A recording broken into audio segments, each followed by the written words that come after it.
Eu estive divulgando esse tema para nós hoje, ah, sobre amar ao próximo. E não sei se você assistiu o estudo que nós ministramos na escola bíblica na parte da manhã. Se não tiver assistido, eu recomendo que depois você assista, e fala também sobre o mesmo tema, sobre amar e ajudar ao próximo, que no fim das contas é a mesma coisa. Então, o nosso tema agora para a noite também é esse. Eu peço que você esteja abrindo a sua Bíblia em 1 João, no capítulo 3, do verso 16 até o verso de número 20. 1 João, capítulo 3, verso 16 até o verso de número 20. Está lá no finalzinho da sua Bíblia.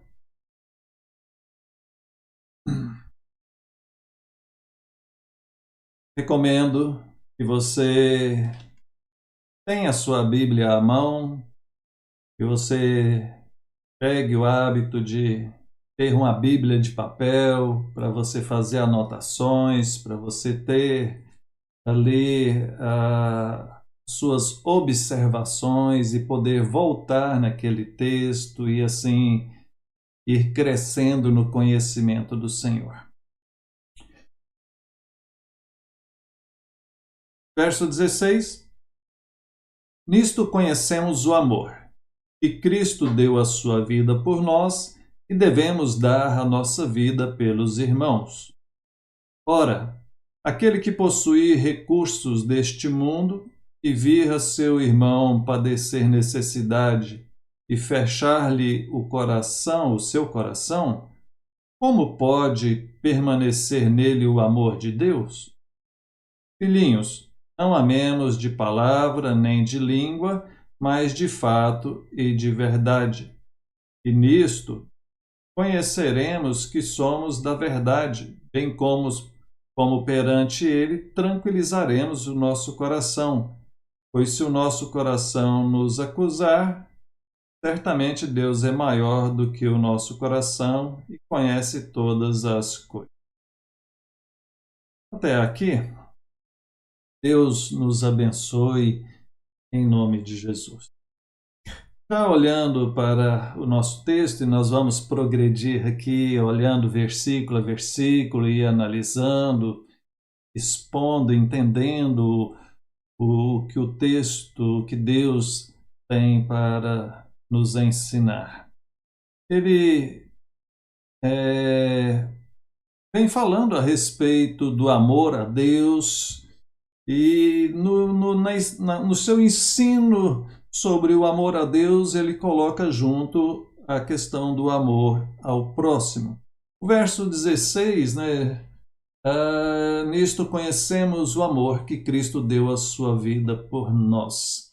E é interessante, porque nós estamos em 1 João 3,16. E nós conhecemos o que diz lá no Evangelho, João 3,16. Né? Você lembra o que diz em João 3,16? Porque Deus amou o mundo de tal maneira que deu o seu Filho unigênito. Para quê? Para que todo que nele crê não pereça, mas tenha a vida eterna. Veja, é uma maneira que te ajuda a decorar as referências. João 3,16, Deus amou o mundo de tal maneira que deu seu Filho. 1 João 3,16, Cristo deu a sua vida por nós e devemos dar a nossa vida pelos irmãos. Então, não é à toa essas semelhanças, porque a Bíblia fala a respeito dessa mensagem central do amor de Deus por nós e da nossa resposta de amor por Ele. Nisto conhecemos o amor. O fato de ficar claro, de ficar evidenciado o que é o amor. Qual a prova de amor, né? E se fala muito nisso, né, em prova de amor. Os namorados, né, gostam dessa questão, de dar uma prova de amor. E como que a Bíblia relata isso? A prova maior de amor de Deus por nós foi o fato de Cristo ter dado a sua vida para nos salvar. E deixe-me relembrar, deixe-me falar o básico da fé cristã.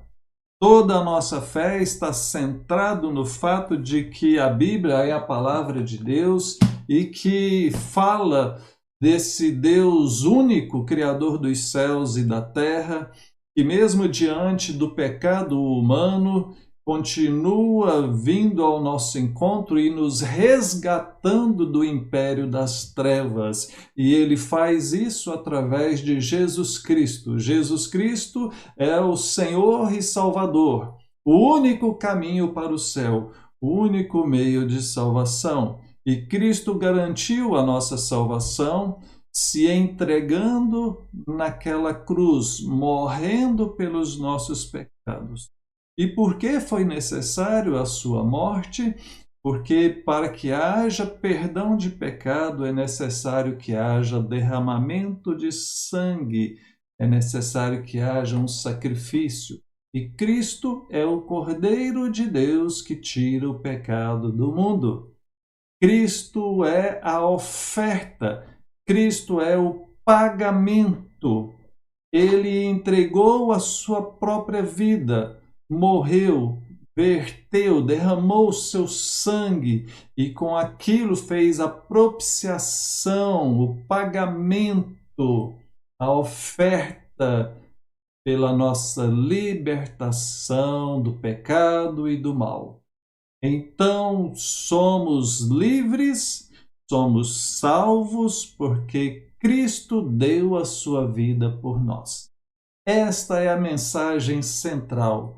Esta é a boa notícia, as boas novas, o evangelho da salvação, o evangelho da paz. A mensagem de que Deus veio ao mundo e morreu para salvar. Ele te ama e ele já provou isso. Ele não precisa te dar mais nenhuma prova. E nós não temos o direito de exigir provas. Ah, Deus, Senhor, se o Senhor existe mesmo, se o Senhor me ama mesmo, então faz isso ou faz aquilo, tira isso de mim, me dá aquilo outro.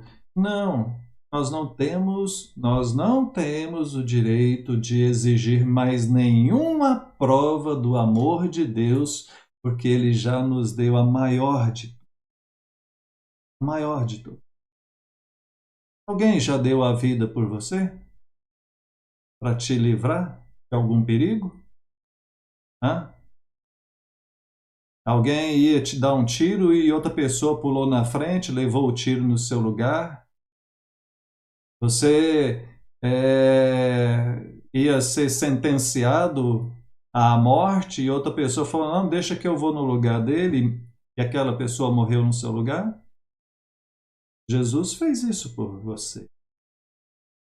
Essa é a maior prova de amor. Alguém dar a sua própria vida pela salvação de outra. Foi isso que Jesus fez por você. Ele deu a maior prova de amor possível. E aí, veja, o texto fala que nós conhecemos o amor de Deus. O amor de Deus fica então evidenciado, comprovado no fato dele ter feito isso. E aí ele diz, e devemos dar a nossa vida pelos irmãos. Agora nós precisamos entender melhor isso, né? Como que é isso? O que significa, então, da mesma forma que Cristo deu a sua vida por nós, nós também darmos a nossa vida pelos irmãos? Bom, alguns detalhes nisso. Eu falei várias questões no estudo bíblico pela manhã, mas diante do texto aqui está para nós, dar a vida pelos irmãos é no sentido que nós morremos para nós mesmos. Quando a Bíblia fala a respeito da conversão, ela fala de um novo nascimento. Eis que as coisas velhas já passaram, eis que agora tudo se faz novo. É nova criatura, nova pessoa. Deixa de lado o velho homem, a velha criatura pecaminosa, egoísta, centrada em si mesmo, para poder pensar agora nas coisas de Deus. Ao sermos salvos, nós agora temos a mente de Cristo. Nós temos o Espírito Santo de Deus habitando em nós e nos levando a sermos semelhantes ao nosso Mestre. O discípulo procura fazer o que o Mestre fez. Então, nós vamos caminhando nas pegadas de Jesus, nós vamos fazendo o que Jesus fez. O apóstolo Paulo chega ao ponto de falar assim, olha, já não sou eu quem vivo, mas Cristo vive em mim. E esse viver que agora eu tenho na carne, tenho por amor do Filho de Deus. Então, queridos, sabe qual que é o problema? O problema é que às vezes nós nos tornamos cristãos, temos Jesus Cristo como nosso Senhor e Salvador, passamos a fazer parte de uma igreja, começamos a frequentar as programações, somos crentes agora, somos discípulos de Jesus, mas nós nem sempre somos, nem sempre agimos como Jesus agia. E esse é o nosso problema. Tem até um livro, né? Nos seus passos, o que faria Jesus? Ou seja, no nosso lugar, o que Jesus estaria fazendo num momento como esse? Então, dar a nossa vida pelos irmãos tem a ver primeiro com essa questão de pararmos de estar centrados só em nós, pensando só em nós, eu. Buscar em primeiro lugar o quê? O que Jesus fala? Não andeis ansiosos pela vossa vida. Para de pensar na sua vida, para de pensar nas suas preocupações. Buscar em primeiro lugar o quê? O reino de Deus e a sua justiça. Então, vai de encontro a essa questão o nosso texto. Verso 17. Ora, aquele que possui recursos deste mundo e ver a seu irmão padecer necessidade e fechar-lhe o coração, como pode permanecer nele o amor de Deus? Então, agora ele está sendo mais específico aqui, certo? Dar a vida tem, num primeiro aspecto, como eu falei, dar a vida pelo nosso irmão, um certo aspecto de ter uma transformação realmente, fazer morrer aquele velho homem com seu egoísmo, com a sua avareza. Né? E agora está dizendo que aquele que possui recursos, ele deve ajudar ao próximo, ao seu irmão. E acho legal a Bíblia colocar dessa forma, aquele que possui recursos. Porque quem possui tem capacidade de ajudar. Quem não possui, né, tem necessidade de receber. E certa vez eu ouvi alguém falando algo interessante que me fez refletir por muito tempo, e eu lembro disso até hoje. Eh, Ele disse o seguinte: olha, eh, não é o rico que é a solução para o pobre, é o pobre que é a solução para o rico. E eu fiquei pensando naquilo, né? Mas é no sentido de que muitas vezes aqueles que possuem recursos, eles precisam entender e observar a oportunidade que eles têm de serem bondosos, de agirem como Cristo agiu, de observar a alegria do próximo, de se sentirem úteis na vida de alguém. Você já viu a alegria de uma criança quando você pega um brinquedo, né? Pega um brinquedo e dá para aquela criança, né? Como é gostoso ver uma criança feliz, né? A gente fica feliz também de poder ter feito aquela criança feliz ali. Às vezes com um brinquedinho, com uma balinha, um bombom. Você já viu a alegria de uma mulher ao receber um buquê de flores? Como é gostoso, né? Você já viu a alegria de um colega de trabalho quando você eh, faz alguma coisa e ajuda ele não está conseguindo fazer ali, é o trabalho dele, mas ele não está conseguindo fazer, e você chega ali e fala assim, não, deixa eu te ajudar, e você vai e ajuda, e aquele trabalho deslancha, né? E o outro fica feliz porque recebeu uma ajuda ali quando ele estava precisando. É muito bom ajudar. Faz muito bem para nós mesmos, nós sentimos uma alegria interna, nosso coração se alegra quando a gente percebe que foi útil e fez bem para o próximo. Sabe por que sente bem? É porque isso vem de Deus. É porque Deus nos chamou para isso. Deus nos salvou em Cristo Jesus para as boas obras. E quando nós praticamos essas boas obras, quando nós fazemos o bem ao próximo, nós estamos demonstrando amor, nós estamos fazendo o que o texto está falando aqui. Então veja, nesse segundo momento aqui, o verso 17, ele fala algo sério. Ele fala assim: se você tem condições, se você tem recurso, e você observa alguém que está com necessidade, e você ali fecha o coração. Fechar o coração é no sentido assim de não se compadecer, é de não se importar, é de fazer vistas grossas aquilo, ignorar aquilo. É muito ruim ser ignorado. Então, fechar o coração para alguém que está em necessidade, como é que o amor de Deus pode permanecer em tal pessoa? Como que o amor de Deus pode permanecer em você? Porque veja, eu vou até voltar aqui, no verso anterior, verso 16 diz: Cristo deu a sua vida por nós e nós devemos dar a nossa vida pelos irmãos.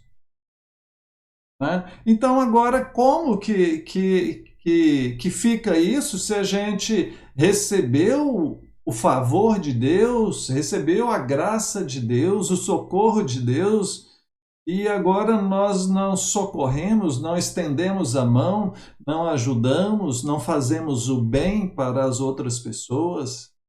E eu quero dizer para você, olha só, muito cuidado, meu irmão, minha irmã, muito cuidado, você que fica aí só lamentando a sua situação, só sofrendo a sua situação, achando que você é a pessoa mais sofredora do mundo, e todo o cargo e toda a pesa de sofrimento do mundo veio sobre você.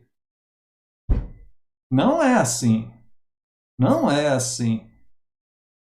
Há outras pessoas sofrendo também.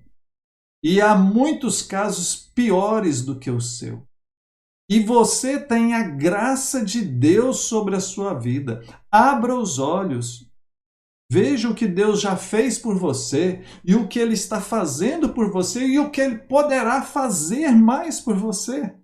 Comece a ajudar as outras pessoas e à medida que você for ajudando, você vai vendo a bênção do Senhor se renovando e se ampliando na sua vida.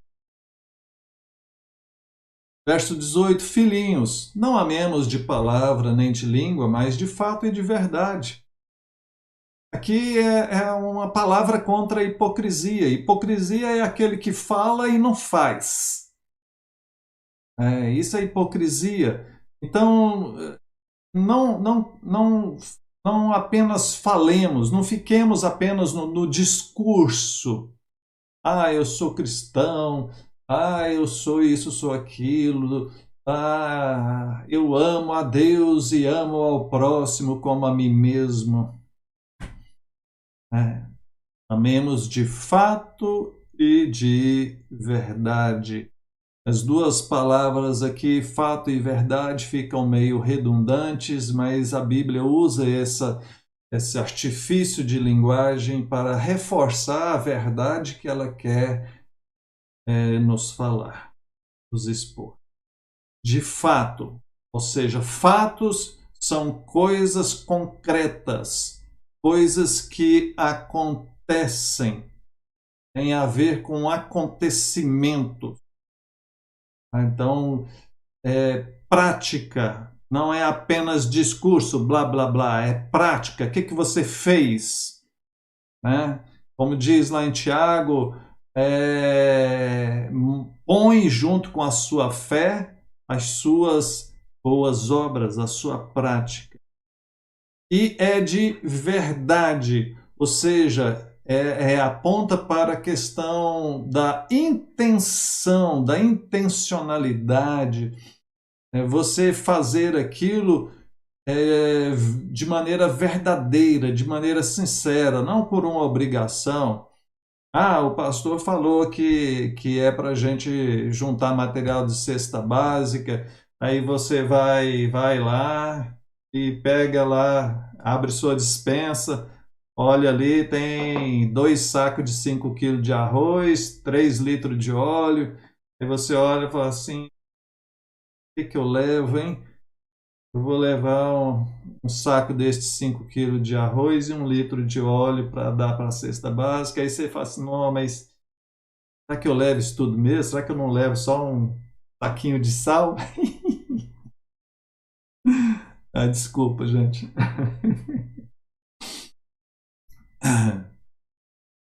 Aí não é de verdade. Aí não tem sinceridade. Você está fazendo aquilo com dó. Está com dó de fazer uma doação. Ai, desculpa, gente. Ai, não amemos de palavra nem de língua, mas de fato e de verdade. Verdade, tem que ser algo de coração, tem que ser algo com amor, fazendo não para os homens, mas fazendo para Deus, servindo não às vistas, mas servindo como ao Senhor. É Deus quem nos recompensa em oculto, não é ficar fazendo propaganda, não é ficar se exibindo, é algo que se faz de coração. E eu acrescentei aqui o verso 19 e 20, a nossa perícope ali, a nossa passagem se encerra ali, mas eu gostaria de acrescentar aqui essa parte. Verso 19 diz o seguinte: E nisto conheceremos que somos da verdade, bem como perante ele tranquilizaremos o nosso coração, pois se o nosso coração nos acusar, certamente Deus é maior que o nosso coração e conhece todas as coisas. E se você continuar lendo ali, a partir do verso 21, ele vai falar a respeito dessa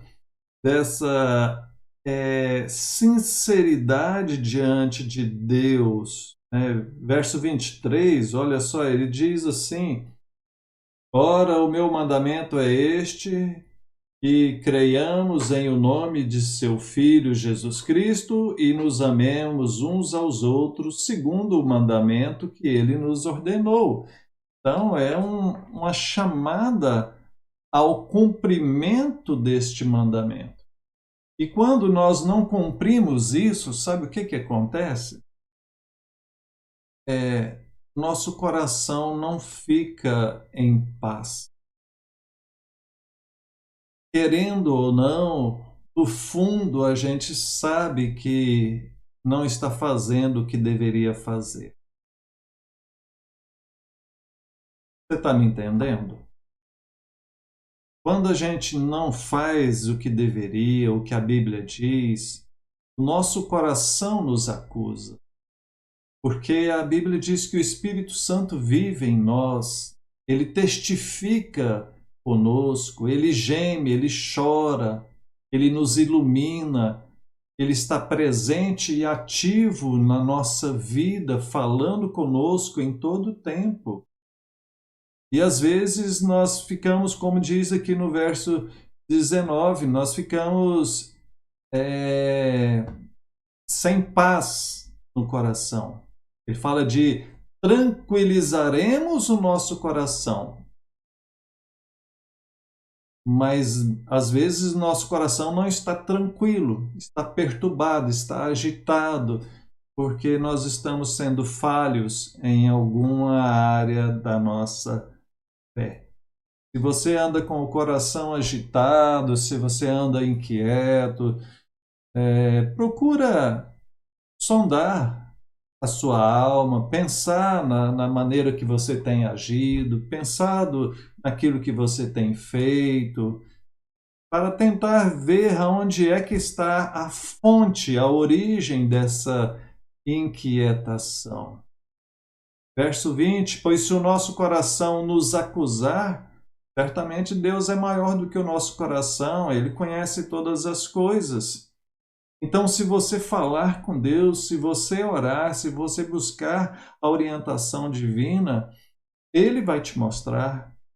Então, veja, não é porque o pastor Wagner está falando, não é porque outra pessoa está falando, tem que ser, no final das contas, você junto a Deus, você entendendo o chamado de Deus para amar a Ele acima de todas as coisas e amar ao próximo, e nesse amor ao próximo você poder se solidarizar e você poder ser uma fonte de bênção para outras pessoas.